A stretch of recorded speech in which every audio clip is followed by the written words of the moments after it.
ಮಿತ್ರರೇ ನಮಸ್ಕಾರ, ನಾನು ನಿಮ್ಮ ಭೀಮರಾಯ್. ನಾವು ಹಿಂಗೆ ಹೋಗ್ಬೇಕಾದ್ರೆ ಸುರ್ಪುರಕ್ಕೆ ಹೋಗ್ಬೇಕಾದ್ರೆ ಒಂದು ಕುಂಬಾರಪೇಟೆ ಅಂತ ಊರು ಬರುತ್ತೆ. ಆ ಊರಲ್ಲಿ ನಾವು ವಿಚಾರಿಸಿದಾಗ ಇಲ್ಲಿ ಸುತ್ತಮುತ್ತ ಯಾವುದಾದ್ರೂ ಆಂಜನೇಯನ ದೇವಸ್ಥಾನ ಇದೆಯಾ, ನಾವು ಹಿಂಗೆ ವಿಡಿಯೋ ಮಾಡ್ತಾ ಇದೀವಿ ಅಂತ ಕೇಳಿದಾಗ ಅವ್ರು ಹೇಳಿದ್ರು ನಮಗೆ ಹಿಂಗೆ ಹೋಗಿ ಬೋನಾಳಕ ಗ್ರಾಮದ ಒಂದು ಕೆರೆ ಅಂತ ಬರುತ್ತೆ, ಅಲ್ಲಿ ಒಂದು ಆರ್ಚ್ ಬರುತ್ತೆ. ಆ ಆರ್ಚಿಂದ ಒಳಗಡೆ ಹೋಗಿ 1-1.5 ಕಿಲೋಮೀಟರ್ ಹೋಗ್ತಿದ್ದಂಗೆ ಒಂದು ಲೆಫ್ಟಲ್ಲಿ ರೋಡ್ ಸಿಗುತ್ತೆ, ಮಣ್ ರೋಡ್ ಅಂತ ಹೇಳಿದ್ರು. ಈ ಥರ ಮಣ್ ರೋಡ್ ಸಿಗುತ್ತೆ, ಆ ಮಣ್ ರೋಡ್ದಿಂದ ಹೋಗಿ ಅಂತ ಹೇಳಿದ್ರು. ಅಲ್ಲಿ ಒಂದು ಆಂಜನೇಯ ಸ್ವಾಮಿ ದೇವಸ್ಥಾನ ಇದೆ, ವೀರಾಂಜನೇಯ ಸ್ವಾಮಿ ದೇವಸ್ಥಾನ ಅಂತ ಹೇಳಿದ್ರು. ಅದೇ ತರ ಇಲ್ಲಿ ಬೋರ್ಡ್ ಇದೆ ಕೂಡ, ಶ್ರೀ ವೀರ ಹನುಮಾನ ಮಂದಿರ ನಾಗಲಾಪುರ ಅಂತೇಳಿ ಒಂದು ಬೋರ್ಡ್ ಇದೆ. ಇಲ್ಲಿ ನೀವು ಗಮನಿಸಬಹುದು, ಶ್ರೀ ವೀರ ಹನುಮಾನ ಮಂದಿರ ನಾಗಲಾಪುರ ಅಂತೇಳಿ. ಈ ಒಂದು ಬೋರ್ಡ್ ನೋಡ್ಕೊಂಡ್ಬಿಟ್ಟು ಈ ಮಣ್ ರೋಡಿಂದ ನಾವು ಹೋಗ್ತಾ ಇದೀವಿ. ಇವಾಗ ಬನ್ನಿ. ಅದರಲ್ಲಿ ಬೇರೆ ಇಲ್ಲಿ ಒಂದು ದೇವಸ್ಥಾನದ ಒಂದು ಸೌಂಡ್, ಅಂದ್ರೆ ಮೈಕ್ ಹಚ್ಚಿರುವಂತ ಒಂದು ಸೌಂಡ್ ಕೇಳಿಸ್ತಾ ಇದೆ, ದೇವ್ರ ಸಾಂಗ್ಗಳು ಕೇಳಿಸ್ತಾ ಇದೆ ನಮಗೆ. ಅದರೇ ಒಂದು ಕೇಳಿದೀವಿ. ಆ ಕೇಳುವುದರ ಮುಖಾಂತರ ನಾವು ಆ ದೇವಸ್ಥಾನಕ್ಕೆ ಹೋಗ್ತಾ ಇದೀವಿ. ಬನ್ನಿ ಕೂಡ, ನೀವು ಕೂಡ ಹೋಗೋಣ, ನೀವು ಕೂಡ ಹೋಗೋಣ.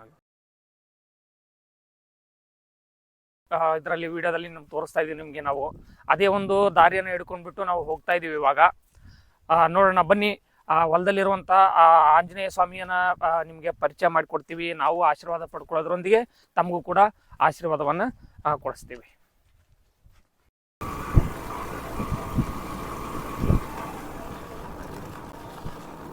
ಬೋರ್ಡ್ ತೋರಿಸಿದ್ವಲ್ಲ ನಿಮ್ಗೆ, ಅಲ್ಲಿಂದ 1 ಕಿಲೋಮೀಟರ್ ಮಣ್ ರೋಡ್ ಅಲ್ಲಿ ಬಂದಿದೀವಿ ನಾವು ಇವಾಗ. ಕೊನೆಗೂ ಆಂಜನೇಯ ಸ್ವಾಮಿ ಸಿಕ್ಕಿದೆ ನಮ್ಗೆ. ಶ್ರೀ ನಾಗಲಾಪುರ ವೀರಾಂಜನೇಯ ಸ್ವಾಮಿ ದೇವಸ್ಥಾನ ಅಂತ ಇಲ್ಲಿ ಕಾಣಬಹುದು ನೀವು. ಇಲ್ಲಿ ಬೋರ್ಡ್ ಇದೆ, ಕುಂಬಾರಪೇಟೆ ಮತ್ತೆ ನರಸಿಂಗಪೇಟೆ ಅಂತ, ತಾಲೂಕು ಸುರ್ಪುರ, ಜಿಲ್ಲಾ ಯಾದಗಿರಿ ಅಂತ.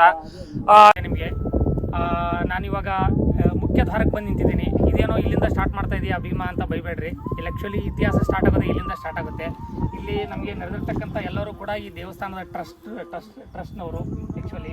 ಆನಂತರ ಇಲ್ಲಿ ಗುರುಜಿ ಆಗಿರ್ತಕ್ಕಂಥ ಸಂಜೀವ್ ಕುಮಾರ್ ಅವರು ಇದ್ದಾರೆ. ಆನಂತರ ವಿರಕ್ತ ಮಠ ಬ್ಯಾಡಗಿ ಮಹಾಸ್ವಾಮಿಗಳು, ಮಲ್ಲಿಕಾರ್ಜುನ ಮಹಾಸ್ವಾಮಿಗಳು ಅಂತ. ಆನಂತರ ಗುರುಜಿ ರವಿಕುಮಾರ್ ಅಂತೇಳಿ ಅವರು ಕೂಡ ಇಲ್ಲಿ ನಮಗೆ ಉಪಸ್ಥಿತರಿದ್ದಾರೆ. ಆನಂತರ ಈ ಒಂದು ಇತಿಹಾಸವನ್ನ ಏನು ಅನ್ನೋಂಥದ್ದನ್ನ ನಮ್ಮ ಗುರುಜಿ ಆಗಿರ್ತಕ್ಕಂಥ ಸಂಜೀವ್ ಕುಮಾರ್ ಅವರು ಹೇಳಲಿದ್ದಾರೆ. ಈಗಾಗಲೇ ನಾವು ನೋಡ್ತಾ ಇದ್ದೀರಿ, ಇದು ಇತಿಹಾಸದ ಊರು ನಾಗಲಾಪುರ ಎಂಬ ಊರಿನ ಹೆಸರು. ಮುಖ್ಯ ದ್ವಾರದಲ್ಲಿ ನಾವು ನಿಂತಿದ್ದೇವೆ. ಇದಕ್ಕೆ ಅಗಸಿ ಅಂತ ಸಹ ಕರೀತಾರೆ. ಇದು ಸುಮಾರು 900 ವರ್ಷಗಳಿಂದ ಇತಿಹಾಸ ಹೊಂದಿರತಕ್ಕಂಥ ಊರು. ಇದು ವಿಜಯನಗರ ಸಾಮ್ರಾಜ್ಯ ಆಳ್ವಿಕೆ ಇರ್ತಕ್ಕಂಥ ಸಮಯದಲ್ಲಿರ್ತಕ್ಕಂಥ ಊರು. ಈ ಒಂದು ಊರಿನ ಮುಖ್ಯ ದ್ವಾರ, ತದನಂತರ ಇಲ್ಲಿ ದೇವಿಯ ಮಂದಿರಗಳು ಸಿಗ್ತವೆ ನಿಮಗೆ ನೋಡೋಕ್ಕೆ. ತದನಂತರ ಮುಖ್ಯ ದ್ವಾರಗಳ ಒಳಗಡೆ ತಮಗೆ ಊರು ಸಹ ಈಗಾಗಲೇ ತಾವು ತೆಗೆದುಕೊಂಡು ಬಂದಿದ್ದಾರೆ. ದೇಗುಲಗಳು, ಶಿವನ ದೇಗುಲಗಳು, ಬಸವಣ್ಣನ ದೇಗುಲಗಳು, ನಂತರ ಬಾವಿ ಸಹ ಪುರಾವೆಗಳು ತಮಗೆ ಸಿಕ್ಕಿದೆ. ಈ ಒಂದು ಇತಿಹಾಸದ ಊರು ಈಗ ಇನ್ನು ಜೀರ್ಣೋದ್ಧಾರ ಕಾರ್ಯ ಆಗಬೇಕಾಗಿದೆ. ಈಗ ಇತ್ತೀಚೆಗೆ ನಾವು ಟ್ರಸ್ಟಿನ ರಚನೆಯಾಗಿದೆ. ಶ್ರೀ ನಾಗಲಾಪುರ ವೀರಾಂಜನೇಯ ಅಭಿವೃದ್ಧಿ ಕ್ಷೇತ್ರ ಅಭಿವೃದ್ಧಿ ಟ್ರಸ್ಟು ಶತಕೋಟಿ ಯುವ ಸ್ಫೂರ್ತಿ ಬಳಗ ಸಹಯೋಗದೊಂದಿಗೆ ನಾವು ಕಾರ್ಯಾರಂಭ ಮಾಡಿದ್ದೇವೆ. ನಮ್ಮ ಸುದೈವ ಇಲ್ಲಿಯವರಾಗಿರ್ತಕ್ಕಂಥ ಮಹಾಸ್ವಾಮಿಗಳು, ಬ್ಯಾಡಗಿ ಮಠದ ಮಲ್ಲಿಕಾರ್ಜುನ ಮಹಾಸ್ವಾಮಿಗಳು, ವಿರಕ್ತ ಮಠದವರು ಬಂದಿದ್ದಾರೆ. ಅವರೆಲ್ಲ ಇತಿಹಾಸ ಪರಿಚಯವುಳ್ಳವರು, ಇಲ್ಲೇ ತಮ್ಮ ಬಾಲ್ಯ ಜೀವನ ಕಳೆದಿದ್ದಾರೆ. ಅದು ನಮ್ಮ ಸುದೈವ ಅಂತೇಳಿ ಭಾವಿಸುತ್ತಾ ಇಷ್ಟು ಈ ಒಂದು ಊರಿನ ಇತಿಹಾಸ.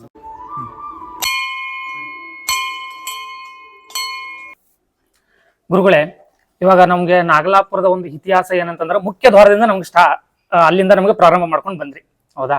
ಆ ಕಡೆ ಊರಿತ್ತು, ಈ ಕಡೆ ಆಂಜನೇಯ ಸ್ವಾಮಿ ಇದ್ದಾನೆ. ಈ ಆಂಜನೇಯ ಸ್ವಾಮಿಗೆ ಊರ್ ಕೊನೆ. ಈ ಆಂಜನೇಯ ಸ್ವಾಮಿ ಇತಿಹಾಸ ಏನಿರ್ಬೋದು ಸ್ವಾಮಿಗಳೇ? ಆಂಜನೇಯ ಸ್ವಾಮಿ ಇತಿಹಾಸ ತಮಗೆಲ್ಲ ತಿಳಿದಿರ್ತಕ್ಕಂಥ ತ್ರೇತಾಯುಗದಿಂದ ಬಂದಂಥದ್ದು. ಅದು ನಮ್ಮ ಭಾಗದಲ್ಲಿ, ದಕ್ಷಿಣ ಭಾಗದಲ್ಲಿ. ಈಗಾಗಲೇ ನಾವು ಅದರ ಇತಿಹಾಸ ನೋಡ್ಬೇಕಾದ್ರೆ ಕಿಷ್ಕಿಂದಾಗ ಹೋದ್ರ ಅಲ್ಲಿ ಆಂಜನೇಯ ಸ್ವಾಮಿಯ ಹುಟ್ಟಿದ ಸ್ಥಳವನ್ನು ಸಿಗುತ್ತೆ. ಇದು ಎಲ್ಲರಿಗೂ ಗೊತ್ತಿರ್ತಕ್ಕಂಥ ವಿಷಯ. ಇಲ್ಲಿ ಬಂದ್ಬಿಟ್ಟು ಇದು ನಾಗಲಾಪುರ ವೀರಾಂಜನೇಯ ದೇವಸ್ಥಾನ. ನಾಗಲಾಪುರ ವೀರಾಂಜನೇಯ. ಈಗಾಗಲೇ ತಾವು ತೋರಿದ ದ್ವಾರ ಬಾಗಿಲು ನೋಡಿದ್ರ ಊರಿನ ಹೊರಗಡೆ ಇರ್ತಕ್ಕಂಥದ್ದು ಆಂಜನೇಯ ದೇವಸ್ಥಾನ. ಇದು ಸುಮಾರು 900 ವರ್ಷಗಳಿಂದ ಇತಿಹಾಸ ಹೊಂದಿರ್ತಕ್ಕಂಥದ್ದು. 900 ವರ್ಷಗಳಿಂದ. ಆ 900 ವರ್ಷಗಳಿಂದ ಇತಿಹಾಸ ಅಂತಿದ್ದೀರಲ್ಲ, ಇದು ಏನಾದ್ರು ಪುರಾವೆಗಳಿದಾವ? ಏನಾದ್ರು ಈಗಾಗಲೇ ತಮಗೆ ತೋರಿದ ಹಾಗೆ ಈಗಾಗಲೇ ಅಗಸಿ ಇದೆ ಊರಿಂದ. ಈ ಕಡೆ ಪಾದಗಟ್ಟೆ ಇದೆ, ಆನಂತರ ದೇಗುಲಗಳು ಇದಾವೆ. ಎಲ್ಲವೂ ತಾವು ನೋಡ್ಕೊಂಡ್ ಬಂದಿದ್ರಿ.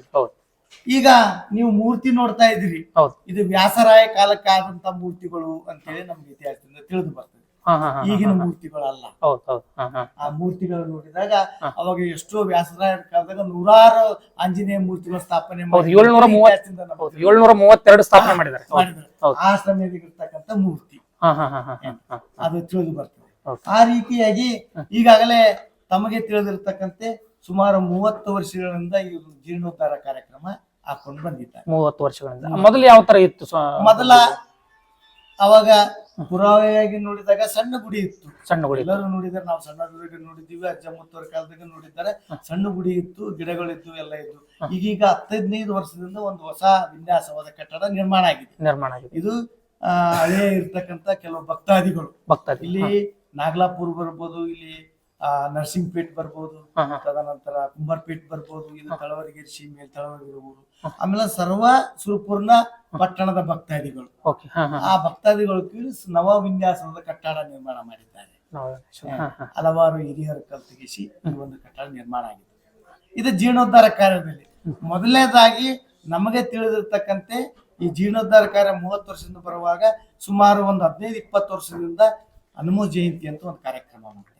ಅದಕ್ಕಿಂತ ಪೂರ್ವದಲ್ಲಿ ಹಳ್ಳಿ ಜನ ನಮ್ಮ ಕುಂಬಾರಪೇಟೆ ನರಸಿಂಹಪೇಟೆದವರು ಪರ್ವ ಅಂತೇಳಿ ಒಂದು ಕಾರ್ಯಕ್ರಮ ಮಾಡ್ತಾ ಇದ್ರು. ಅದು ಪುರಾತನದಿಂದ ಬಂದಂತ ಕಾರ್ಯಕ್ರಮ. ಅದು ನಾಗರಮ್ಮ ಪರ್ವ ಕಾರ್ಯಕ್ರಮ, ಏಪ್ರಿಲ್ ನಲ್ಲಿ ಹನುಮ ಜಯಂತಿ ಕಾರ್ಯಕ್ರಮ, ಇವು ಸತತವಾಗಿ ನಡೀತಾ ಬರ್ತಾ ಇದ್ವು ಇತಿಹಾಸದಿಂದ. ಈ ಕಾರ್ಯಕ್ರಮದ ನಂತರ ಈ ಒಂದು ನವವಿನ್ಯಾಸ ಕಟ್ಟಡ ನಾವು 2009-10ರಿಂದ ಇಲ್ಲಿ ಸೇವೆಗೆ ಬಂದಿದ್ದೀವಿ. ತಮ್ಗೆ ಯಾವ ತರ ಪ್ರೇರಣೆ ಆಯ್ತು ಇಲ್ಲಿ ಬರ್ಬೇಕಂತ ಅನಿಸ್ತಾ? ಯಾವ ತರ ಅದು ಏನು, ಅಥವಾ ಅವರು ನೀವೇ ಬಂದ್ರ ಹೆಂಗೆ ಏನು? ಇದು ನೋಡ್ರಿ, ಇತಿಹಾಸ ಇರ್ತಕ್ಕಂಥ ಗುಡಿ. ಅಜ್ಜ ಮುತ್ತವ್ರ ಕಾಲಕ್ಕೆ ಹೊಲ ಬಂದಂತದ್ದು. ನಮ್ದೇ ಆದ ಒಂದು ಹೊಲ ಇದೆ, ಆತನದ್ರಾಗೆ ಇದೀವಿ. ಹೊಲ ನಮ್ಮ ಹೊಲದಾಗ ಆತಾಗಿನ ಅನ್ನೋದಕ್ಕಿಂತ ಆತನದ್ರಾಗೆ ನಾವಿದ್ದೀವಿ. ಅವರು ನಾವು ಒಂದು ಸರ್ಕಾರಿ ನೌಕರು ಸೇವೆ ಮಾಡ್ತಾ ಇದ್ವಿ, ನಮ್ಮ ಅಜ್ಜ ಮುತ್ತವ್ರು ಸೇವೆ ಮಾಡ್ತಾ ಇದ್ವಿ. ಬರ್ತಾ 2009-10ರಲ್ಲಿ ಆತನ ಪ್ರೇರಣೆ ಆಯ್ತು ನಮಗೆ ಈ ಮಾರ್ಗಕ್ಕೆ ಬರ್ತಕ್ಕಂಥದ್ದು. ನಾವು ಪ್ರೇರಣೆ ಯಾವ ತರ, ಏನ್ ಕನ್ಸಲ್ಲ ಆಯ್ತಾ, ಏನಾಯ್ತು, ಏನೋ ಯಾರಾದ್ರೂ ಬಂದು ಹೇಳಿದ್ರ?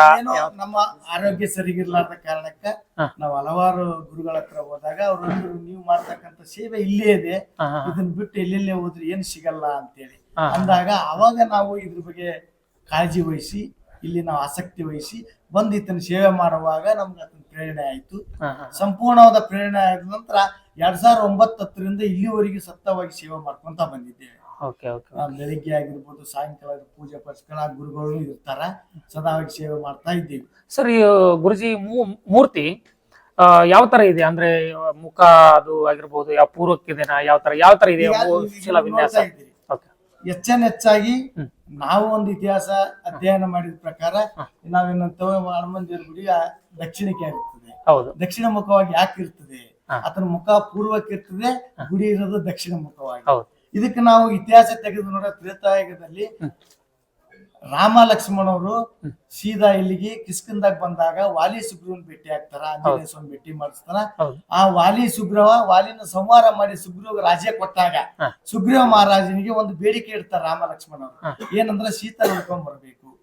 ಯಾಕಾಗಲಿ ಅಂದಾಗ ಆ ಸುಗ್ರೀವ ಮಹಾರಾಜರು 4 ತಂಡವನ್ನು ಸೈನ್ಯವನ್ನು 4 ತಂಡವನ್ನಾಗಿ ಮಾಡಿ ದಕ್ಷಿಣ ದಿಕ್ಕಿಗೆ 4 ದಿಕ್ಕಿಗೆ ಒಂದೊಂದು ಸೈನ್ಯ ಕಳಿಸುವಾಗ ದಕ್ಷಿಣ ದಿಕ್ಕಿಗೆ ಆಂಜನೇಯ ನೇತೃತ್ವದಲ್ಲಿ ಸೀತಾ ನೋಡ್ಕೊಂಡ್ ಬರಕ್ ಕಳಿಸ್ತಾನ. ಅದಕ್ಕೋಸ್ಕರ ಈ ದಕ್ಷಿಣ ಮಾರ್ಗವಾಗಿ ಇರ್ತದೆ ಅಂತ ಹೇಳಿ ನಮ್ಗೆ ಇತಿಹಾಸದಿಂದ ತಿಳಿದು ಬರ್ತದೆ. ಹೀಗಾಗಿ ಆ ಒಂದು ನೇತೃತ್ವ ಅವರೇ ವಹಿಸ್ಕೊಂಡಿರ್ತಾರ. ಸೀತನ ಹೋಗಿ ನೋಡ್ಕೊಂಡ್ ಬರೋದು ಆತನ ಕೆಲಸ ಆಗಿದ್ರಿಂದ ಅದನ್ನ ನೋಡ್ಕೊಂಡ್ ಬರ್ತ ಕೆಲಸ ಅತಂದೇ ಆಗಿರ್ತದೆ. ಅಂದ್ರೆ ಈ ದೇವಸ್ಥಾನ ಕೂಡ ದಕ್ಷಿಣ ಮುಖವಾಗಿ ಇದೆ, ಪೂರ್ವ ಮುಖವಾಗಿ ಮುಖ ಇದೆ. ಹೆಚ್ಚಾಗಿ ಎಲ್ಲಾ ದೇವಸ್ಥಾನಗಳು ಮ್ಯಾಕ್ಸಿಮಮ್ 90% ದಕ್ಷಿಣ ಮುಖವಾಗಿ ಇರ್ತಾವೆ. ಅದು ಆಂಜನೇಯ ದೇವಸ್ಥಾನ.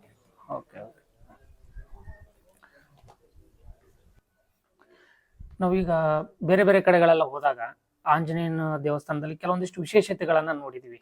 ಅಂದ್ರೆ ಕೆಲವೊಬ್ಬರಿಗೆ ಮಕ್ಕಳಾಗಿರ್ತವೆ, ಈ ದೇವಸ್ಥಾನಕ್ಕೆ ಬಂದಿದೀವಿ ಆದ್ರಿಂದನೇ ನಾವು ಮಕ್ಕಳಾಯ್ತು, ಆ ತರದ ಪ್ರಶ್ನೆಗಳನ್ನ ಕೇಳಿದೀವಿ ನಾವು.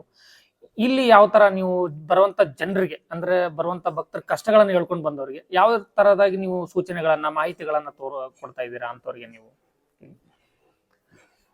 ಕೇಳ್ತಕ್ಕಂಥ ಪ್ರಶ್ನೆ ಒಳ್ಳೆಯದು.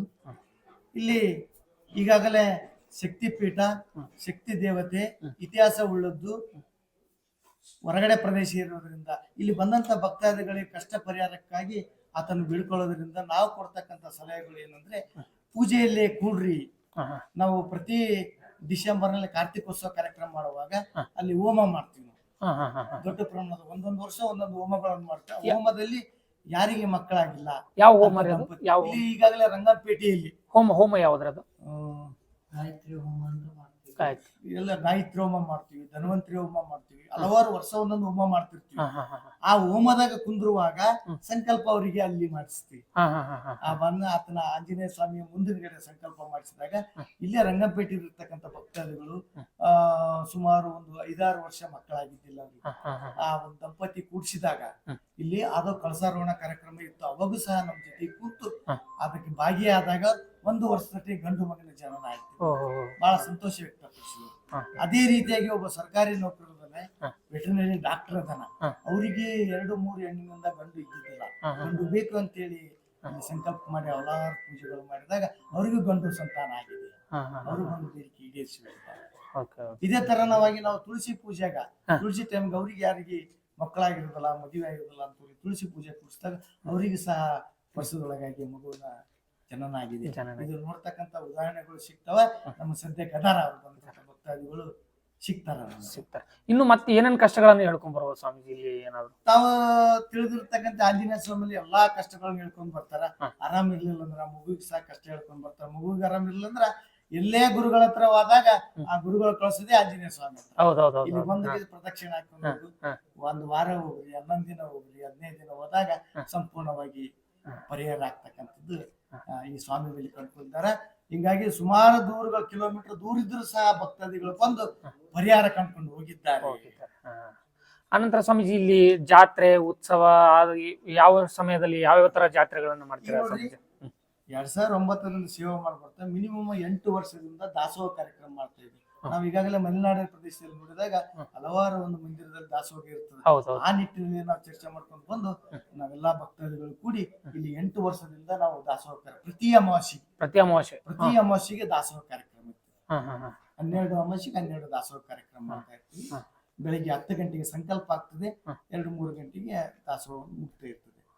ಪ್ರತಿಯೊಬ್ರು ಯಾರೋ ಭಕ್ತಾದಿಗಳ ಸಂಕಲ್ಪ ಮಾಡಿಸಿ ಆ ಕಾರ್ಯಕ್ರಮ ಮಾಡ್ತೀವಿ. ತದನಂತರ ದೀಪಾವಳಿ ಸಮಯ ಪಾಡ್ಯ ದಿನ ದೀಪೋತ್ಸವ ಕಾರ್ಯಕ್ರಮ ಇರ್ತದೆ. ಸರ್ವ ಭಕ್ತಾದಿಗಳೆಲ್ಲ ಸಾಕುಟುಂಬ ಪರಿವಾರ ಬಂದು ಲಕ್ಷ್ಮೀ ಪೂಜೆ ಆಂಜನೇಯ ಸ್ವಾಮಿ ಮಾಡಿ ಪಟಾಕ್ಷಿ ಹೊಡೆದು ದೀಪೋತ್ಸವ ಮಾಡ್ತಕ್ಕಂಥ ಎಲ್ಲಾ ಮಹಿಳೆಯರು ದೀಪೋತ್ಸವ ಮಹಾಪ್ರಸಾದ ಇರ್ತದೆ. ತದನಂತರ ನವರಾತ್ರಿಗೆ ಈಗಾಗಲೇ ನೋಡಿದ್ದೆ, ಅಲ್ಲಿ ಕೆಲವೊಂದು ಮರಗಳನ್ನ ತೋರಿಸ್ತೀನಿ ಹೋದಾಗ ಕೆಲವೊಂದು ವಿಶೇಷವಾಗಿ ಮರಗಳನ್ನ ಹಾಕಿದ್ವಿ. ಇತಿಹಾಸ ಅಲ್ಲಿ ಸೆಮಿ ವೃಕ್ಷ ಇದೆ, ಬನ್ನಿ ಮಕ್ಕಳು ಉಸಾಮಿ ಮುದ್ದ. ಆ ಬನ್ನಿ ಮಂಕಳಿಗೆ ನವರಾತ್ರಿ ಪೂಜೆ ಆಗ್ತದೆ.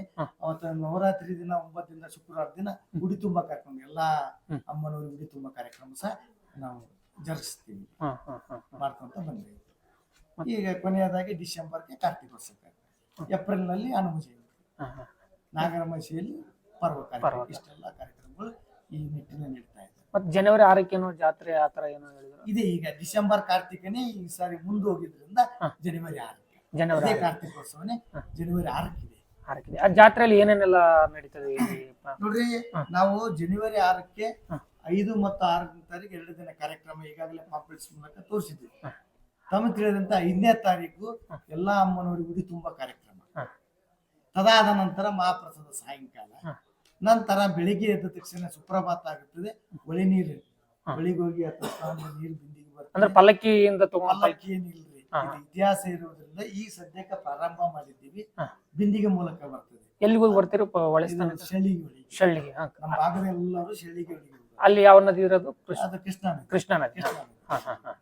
ಅಲ್ಲಿಂದ ಬಿಂದಿಗೆ ತಂದು 5 ಸುತ್ತರ್ದು ಸ್ನಾನ ಇದಾಗುತ್ತದೆ. ತದನಂತರ ಹೋಮ ಚಾಲು ಆಗುತ್ತೆ. ಈ ವರ್ಷ ಗಾಯತ್ರಿ ಹೋಮ ಅನ್ಕೊಂಡಿದ್ವಿ. ಈ ಗಾಯತ್ರಿ ಹೋಮ ಪ್ರಾರಂಭ ಆಗಿ ಮುಕ್ತಾಯದ ನಂತರ ಮಹಾಪ್ರಸಾದ ಚಾಲು 12 ಗಂಟೆಗೆ. ಮಧ್ಯಾಹ್ನ 2 ಗಂಟೆಯಿಂದ ಇಲ್ಲಿ ಕಲಿಯುಗದಲ್ಲಿ ಕರ್ಮ ಕಳೆಯಲು ಭಕ್ತಿ ಮಾರ್ಗ ಹೇಗಂತ ವಿಶೇಷ ಕಾರ್ಯಕ್ರಮ. ಯಾವ ತರ ಏನು ವಿಶೇಷ? ಅಂದ್ರೆ ಏನಂದ್ರೆ ನಾವು ಪ್ರತಿ ಒಂದು ವರ್ಷ ಒಂದೊಂದು ವಿಷಯ ಕುರಿತು ವಿಚಾರ ಸಂಕಿರಣ ನಡೆಸ್ತೀವಿ. 2 ಗುರುಗಳನ್ನು ಕರೆಸ್ತೀವಿ. ತದನಂತರ ಯಾರ್ಯಾರು ಗೆಸ್ಟ್ಗಳು ಇರ್ತಾರೆ ಎಲ್ಲ ಅತಿಥಿಗಳು ಕರೆಸ್ತೀವಿ. ಅದರಲ್ಲಿ ಒಂದು ವಿಷಯ ಕುರಿತು ಹೋದ ವರ್ಷ ಒಂದು, ಹಚ್ಚ ವರ್ಷ ಒಂದು. ಈ ವರ್ಷ ನಾವು ಕಲಿಯುಗದಲ್ಲಿ ಕರ್ಮ ಕಳೆಯಲು ಭಕ್ತಿ ಮಾರ್ಗ ಹೇಗೆ ವಿಚಾರ ಸಂಕಿರಣ. ಭಕ್ತಾದಿಗಳು ಬಂದು ಮಹಾಪ್ರಸಾದ ತೆಗೆದುಕೊಂಡು ಆ ವಿಚಾರ ಸಂಕಿರಣ ಕೇಳ್ಕೊಂಡು ಇದರ ಮೂಲಕನೇ ಹೇಳ್ಬಿಡಿ ನೀವು ಯಾರನ್ನ ಕರೆಸ್ತಾ ಇದ್ದೀರಿ ಈ ವರ್ಷ ಅಂತ ಹೇಳಿ. ಈಗಾಗಲೇ ಕಡ್ಲಾಪ್ ಮಠದ ಮುದ್ದೆ ನಮ್ದು ಸೂಪರ್ ಸಂಸ್ಥಾನ ಮಠದ ಮಹಾಸ್ವಾಮಿಗಳು ಬರ್ತಾರೆ. ಓಕೆ. ಈಗ ಒಂದು ಇಲ್ಲಿ ಕಾಶಿಕೇತರ ಮಹಾಸ್ವಾಮಿಗಳು ಡೇಟ್ ಕೊಟ್ಟಿದ್ದಾರೆ. ಅನಿವಾರ್ಯ ಕಾರಣ ಆಗ್ಲಿಲ್ಲ ಅಂದ್ರೆ ಬೇರೆ ಅಡ್ಜಸ್ಟ್ಮೆಂಟ್ ಬಂದು ಅವರಿಗೆ ಕರೆಸ್ಬೇಕಂತೇಳಿ ವಿಚಾರ ಇಟ್ಕೊಂಡು ಹೇಳಿದ್ದೀವಿ. ಬಹುಶಃ ಬಂದ್ರೆ ಕಾಶಿಕೇತರ ಮಠ ಸ್ವಾಮಿಗಳು ಬರ್ಬೋದು ಇದರಲ್ಲಿ. ಆನಂತರ ಈಗ ಇರ್ತಕ್ಕಂಥ ಗಣ್ಯಾತಿ ವ್ಯಕ್ತಿಗಳು ಯಾರ್ಯಾರು ಇರ್ತಾರ ಅವರು ಬರೇ ಬರ್ತಾರೆ. ಅನಂತರ ಈಗ ಹಳ್ಳಿಗಳಲ್ಲಿ ನಾನು ಕೇಳಿದ್ದೀನಿ ರೀ, ಜಾತ್ರೆ ಟೈಮಲ್ಲಿ ಗುಂಡೆತ್ತೋದು ಅಥವಾ ಚೀಲ ಎತ್ತೋದು ಈ ತರದನು ಇಲ್ಲಿ ಕಾರ್ಯಕ್ರಮ ನಡೀತದ. ಅದೇ ತರನಾಗಿ ಬೆಳಿಗ್ಗೆ 11 ಗಂಟೆಯಿಂದ ಭಾರ ಎತ್ತುವ ಉಸಿಗಿನ ಚೀಲ ಎತ್ತುವ ಕಾರ್ಯಕ್ರಮ, ಅದಕ್ಕೆ 7 ತೊಲೆ ಕಡಗ ಇಟ್ಟಿರ್ತೀವಿ. ಅದೇ ನಂತರ ಸಂಗ್ರಾಣಿ ಕಲ್ಲು ಎತ್ತುವಂತ ಗ್ರಾಮೀಣ ಕ್ರೀಡೆ, ಅವ್ರನ್ನು ಸುತ್ತಮುತ್ತಲಲ್ಲಿ ಜನ ಬರ್ತಾರ, ಅದಕ್ಕೂ 5 ತೊಲೆ ಬೆಳ್ಳಿ ಕಡಗ. ನಾಗಲಾಪುರ ವೀರಾಂಜನೇಯ ದೇವಸ್ಥಾನದ ಮೂರ್ತಿ 4 ರಿಂದ 4.5 ಫೀಟ್ ಎತ್ತರ ಇದೆ. ಪೂರ್ವಾಭಿಮುಖವಾಗಿ ಮುಖ ಇದೆ, ದಕ್ಷಿಣ ಮುಖವಾಗಿ ಮಂದಿರ ಇದೆ. ಈ ಮಂದಿರ ಪಕ್ಕದಲ್ಲಿ ತಾವು ನೋಡ್ತಾ ಇರ್ತೀರ ಪಾದುಕೆಗಳು ಸಿಗ್ತವೆ. ಯಾರ ಪಾದುಕೆಗಳು? ಅವು ಇತಿಹಾಸದಲ್ಲಿರ್ತಕ್ಕಂಥ ಮಾರಿಕಾಂಬಾ ದೇವಿಯ ಪಾದುಕೆಗಳು. ಬಹಳ ಜನರಿಗೆ ಇದು ಆಂಜನೇಯ ಸ್ವಾಮಿ ಅಂತಾರ, ಅಲ್ಲ, ಮಾರಿಕಾಂಬಾ ದೇವಿಯ ಪಾದುಕೆಗಳು. ಮಾರಿಕಾಂಬಾ ದೇವಿ ಎಲ್ಲಿ ಸಿಗ್ತಾರ ನಮಗೆ ನೋಡ್ಲಕ್ಕ? ಅಲ್ಲಿ ಬೆಟ್ಟದಲ್ಲಿ ಇದ್ದಾಳೆ, ನೇರವಾಗಿ ಆ ಬೆಟ್ಟದಲ್ಲಿ ಇರ್ತಾಳೆ. ಅಂದ್ರೆ ಇಲ್ಲಿಂದ ನೋಡಿದ್ರೆ ಕಾಣಿಸ್ತದೆ? ನೋಡಿದ್ರೆ ಕಾಣಿಸ್ತದೆ. ಬೆಟ್ಟದಲ್ಲಿ ಪಾದಕೆಗಳು ಇಲ್ಲೇ ಇದಾವೆ. ಆ ಪಾದಕೆಯ ಮುಂದುಗಡೆ ಬಂದಾಗ ನಮ್ಗೆ ಸಿಗ್ತಕ್ಕಂಥದ್ದು ಪಂಚವಟಿ ಅಂತ ಕೇಳಿದ್ದೀರಿ. ಪಂಚವಟಿ 5 ಮರಗಳು ಸಿಗ್ತವೆ. ಇದು ವಿಶೇಷತೆ ಏನಂದ್ರೆ, ನಿಮಗೆ ಇದ್ರ ಇತಿಹಾಸ ತಿಳಿಬೇಕಾದ್ರೆ ತ್ರೇತಾಯುಗದಲ್ಲಿ ನಾವು ಈಗಾಗಲೇ ನೋಡ್ತಿದ್ರೆ ನಾಸಿಕ್ ಹೋದ್ರೆ ಸಿಗ್ತದೆ ಪಂಚವಟಿ ಅಂತ ಹೇಳಿ ಬರ್ತದೆ. 5 ಮರ ನಡಕ್ಕೆ ಸೀತಾ ಗುಫೆ ಇದೆ, ಗವಿ ಇದೆ, ಸೀತಾನ ಅಲ್ಲೇ ಇಟ್ಟಿರ್ತಾರೆ. ಯಾವಾಗ ರಾವಣನು ಹೋಗಿ ಆ ಮರದ ಹೊರಗಡೆಯಿಂದ ತಗೊಂಡ್ಬರ್ತಾನ, ಅದು ಲಕ್ಷ್ಮಣ ರೇಖೆ ದಾಟಿ, ಅವಾಗೇ ಆಕೆ ಸೀತನ ತಗೊಂಡ್ಬರ್ತಾನೆ, ಕಿಡ್ನಾಪ್ ಮಾಡ್ತಾನೆ. ಅಲ್ಲಿ ವಿಶೇಷಿತವಾಗಿ ನಿಮ್ಗೆ ಹೆಚ್ಚಿನ ವಿಶೇಷ ಬೇಕಾದ್ರೆ ಕಲ್ಕತ್ತಾದಲ್ಲಿ ಇರುತ್ತೆ ರಾಮಕೃಷ್ಣ ಪರಮಹಂಸ ಮತ್ತು ಸ್ವಾಮಿ ವಿವೇಕಾನಂದರು, ಇದ್ರ ಬಗ್ಗೆ ವಿವರಣೆ ಅಲ್ಲಿ ಇದೆ, ಪಂಚವಟಿ ಅಂತ. ಪಂಚವಟಿ ನಮ್ದು ಇತಿಹಾಸ ತ್ರೇತಾಯುಗದಿಂದ ನೋಡ್ತೀವಿ. ಆ ರೀತಿ ಸ್ಟಡಿ ಮಾಡ್ಕೊಂಡ್ ಬಂದು ಇಲ್ಲಿ ಸಹ ಪಂಚವಟಿ ಅದರ ಪ್ರೇರಣೆಯಿಂದ ನೀವು ಇಲ್ಲಿ ಸ್ಥಾಪನೆ ಮಾಡಿದ್ರೆ ಮಾಡಿ ಅದನ್ನ ಶೇಖರಣೆ ಮಾಡಿ ಬೆಳೆಸ್ತೇವೆ. ನಿಮ್ಗೆಲ್ಲ 5 ಮರದ ಬಗ್ಗೆ ಗೊತ್ತೈತೆ. ಅರಳಿ ಬೇನಿದೆ, ಬನ್ನಿ ಮಾಂಕಾಳ ಇದೆ, ಬಿಲ್ಪತ್ರೆ ಇದೆ, ಶಿವ ಇದೆ, ಔದುಂಬರ ಮರ ಅಂತ ಹೇಳಿ ದತ್ತಾತ್ರೇಯ. 5 ಮರಗಳು ಸಿಗ್ತವೆ. 5 ಮರಗಳು ಸೇರಿ ಪಂಚವಟಿ ಅಂತ ಹೇಳಿ ಪಂಚವಟಿ. 2024ನೇ ಸಾಲಿನಿಂದ ಶ್ರೀ ಶ್ರೀ ಶ್ರೀ ವೀರಾಂಜನೇಯ ಕ್ಷೇತ್ರ ಟ್ರಸ್ಟ್ ವತಿಯಿಂದ ವಿವಿಧ ಯೋಜನೆಗಳನ್ನು ಹಾಕೊಂಡಿದೆ. ಈ ಮೂಲಕ ತಮ್ಮಲ್ಲಿ ಎಲ್ಲ ಭಕ್ತಾದಿಗಳಲ್ಲಿ ಸಾರ್ವಜನಿಕರಲ್ಲಿ ಕೇಳಿಕೊಳ್ಳುತ್ತಾ ತಿಳಿಸ್ತಾ ಏನಂದ್ರೆ, ನಾವು 2024 ಸಾಲಿನಿಂದ ಯೋಗ ತರಬೇತಿ ಮತ್ತು ಕರಾಟೆ ತರಬೇತಿ ಹಮ್ಮಿಕೊಳ್ಳಬೇಕಂತ ಉದ್ದೇಶ ಹೊಂದಿದ್ದೇವೆ. ತದನಂತರ ಮುಂದಿನ ದಿನಗಳಲ್ಲಿ ನಮ್ಮ ಭಾಗದಲ್ಲಿ KIS IAS ಸ್ಪರ್ಧಾತ್ಮಕ ಪರೀಕ್ಷೆಗಾಗಿ ಬಡ ವಿದ್ಯಾರ್ಥಿಗಳಿಗೆ ಉಚಿತ ಕೋಚಿಂಗ್ ಕೊಡಬೇಕಂತ ಉದ್ದೇಶ ಒಂದು ಟ್ರಸ್ಟ್ ಹೊಂದಿದೆ. ತದನಂತರ ವಿವಿಧ ಶಾಲೆಗಳಾಗಿರ್ಬೋದು, ಅನಾಥಾಶ್ರಮಗಳಾಗಿರ್ಬೋದು, ವಿವಿಧ ಸಾಮಾಜಿಕ ಸೇವೆಗಳನ್ನು ಹಮ್ಮಿಕೊಳ್ಳಲು ಈ ಒಂದು ಯೋಜನೆಗಳಲ್ಲಿ ನಮ್ಮ ಉದ್ದೇಶ ಹೊಂದಿದೆ. ಅದಕ್ಕೆಲ್ಲ ತಾವುಗಳು ಸಹಾಯ ಸಹಕಾರ ತನುಮನಧನದಿಂದ ಸೇವೆಯನ್ನು ನಮಗೆ ಸಹಕಾರ ನೀಡಂತೇಳಿ ಈ ಮೂಲಕ ನಮ್ಮ ಟ್ರಸ್ಟ್ ವತಿಯಿಂದ, ಸರ್ವ ಬಳಗದ ವತಿಯಿಂದ ಎಲ್ಲ ಸಾರ್ವಜನಿಕರು ಭಕ್ತಾದಿಗಳಿಗೆ ಕೇಳಿಕೊಳ್ತೇವೆ.